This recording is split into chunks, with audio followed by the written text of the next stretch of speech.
আজকে চলে আসলাম আবার শ্বশুর বাড়িতে।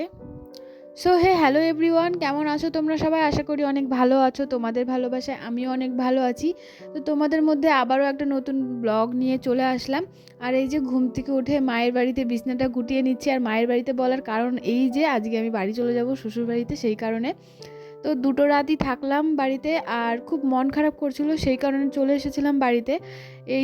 এই যা তো আজকে চলে যেতে হবে বাড়িতে। তো কালকে আমার হাজব্যান্ড বাড়ি আসবে তো কাজ থেকে, সেই কারণে আজকে আরও চলে যাবার। কালকে মঙ্গলবার ছিল, সেই কারণে আরও চলে আসছি। আর এই যে দেখো, এখানে আমি বিছনা টিছনা তুলে নিচ্ছি। তো সারাদিন আমার প্রচুর আপসেট ছিলাম, মন খারাপ ছিল, সেই কারণে তোমাদের সাথে কোনো ভিডিও ভালোভাবে শেয়ার করতে পারিনি। তাই ভিডিওটা আজকে ছোট্ট করেই হবে। আর এই ছোট ছোট কিছু কিছু মজাদার ক্লিপস তোমাদের সাথে শেয়ার করছি। তো দেখো তোমরা, আর বলো কেমন হয়েছে। মটর খাবি? মটরগুলো বেছে বেছে দাও, একটা কোথাও এইভাবে না, হাত দিয়ে খাবো। না, এটা খা। হাত দিয়ে খাবো গো, একটা কেটে দাও।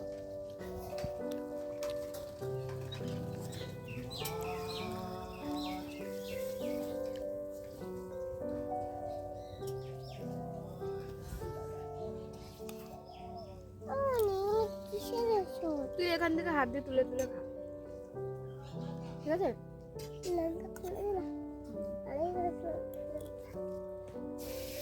নিম্বু গাছগুলো লঙ্কা ছিল। নিম্বু গাছগুলো লঙ্কা ছিল। কবে? কালকে? কি খাচ্ছিস? মটর?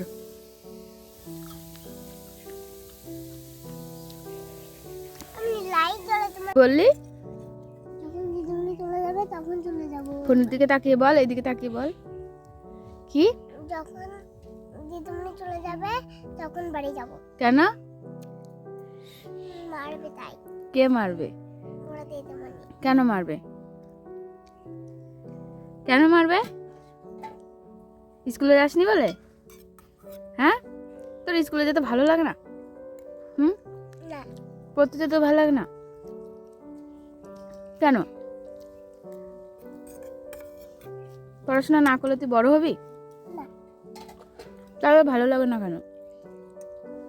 না, না। তোর মতন এরকম স্কুলে যায় না, প্রাইভেটে যায় না, এই ছেলেকে আমাদের বাড়িতে আশ্রয় দেওয়াটাই ভুল, জানিস?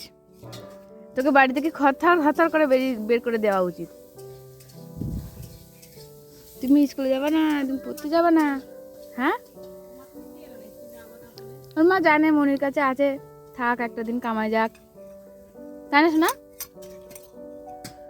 তোমরা শুনতেই পেলে ওর কিছু কিছু মজাদার কথা। ওই স্কুলে যাওয়ার ভয়ে আজকে সকালটা আমাদের বাড়িতেই কাটিয়ে দিয়েছে। তো কাটিয়ে দিয়েছে স্কুলে যাওয়ার ভয়ে, তার মধ্যেও আবার আমার না, ও আসলে আমার ওকে ছাড়তে ইচ্ছা করে না। জানি ওকে আমি স্কুলে যেতে মাঝে মাঝে দিই না, আমারই ভুল, কিন্তু তাও আমার ও আসলে ওকে আমার ছাড়তে ইচ্ছা করে না, ওকে আমার কাছেই রেখে দিতে ইচ্ছা করে। তো ও আসলে আমার অনেক ভালো লাগে। তো এর জন্য ও সকাল থেকেই আমার কাছে ছিল।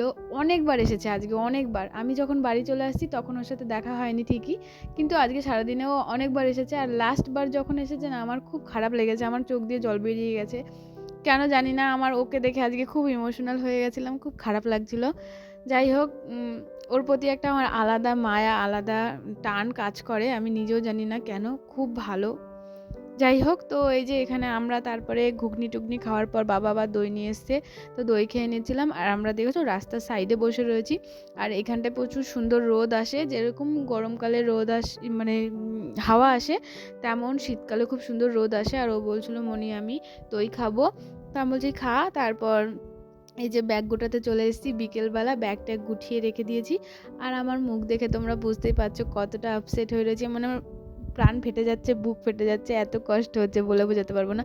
সারাদিন অতটা বুঝতে পারিনি, খারাপ তো লাগছিল যে চলে যাবো, আর কয়েক ঘন্টার জন্য আছি।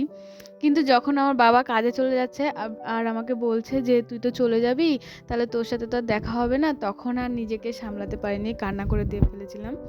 তারপর এই যে রেডি টেডি হয়ে অনেকক্ষণ মার সাথে গল্প করে তারপর এই যে বেরিয়ে পড়েছি, রাস্তায় রয়েছি এখন, টোটো করে যাচ্ছি আর একদম ডিরেক্ট টোটো করে বাড়ি পর্যন্ত যাব। আজকে আর ট্রেনে যাব না, আর কেটে কেটেও যাব না। অনেকগুলো গঙ্গার জল নিয়েছি, আমি একা একা নিতে পারবো না সেই কারণে।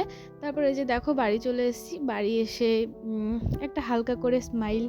যতই হোক নিজের ঘর এখন, ভালো লাগছে আবার খারাপও লাগছে, মা বাবাদের ছেড়ে চলে আসলাম, অনেক দূরে আছে। যাই হোক, আর এই যে ভিডিওটা আজকে বেশি বড় করব না, এইটুকুই করব। তো কেমন হয়েছে অবশ্যই বলো, ভালো লাগলে একটা লাইক কমেন্ট শেয়ার সাবস্ক্রাইব করে আমার পাশে থেকো। আজকে আর বেশি কিছু বললাম না, বেশি কিছু শেয়ার করলাম না। তোমরা অবশ্যই ভালো থেকো আর আমাকেও একটু দেখো।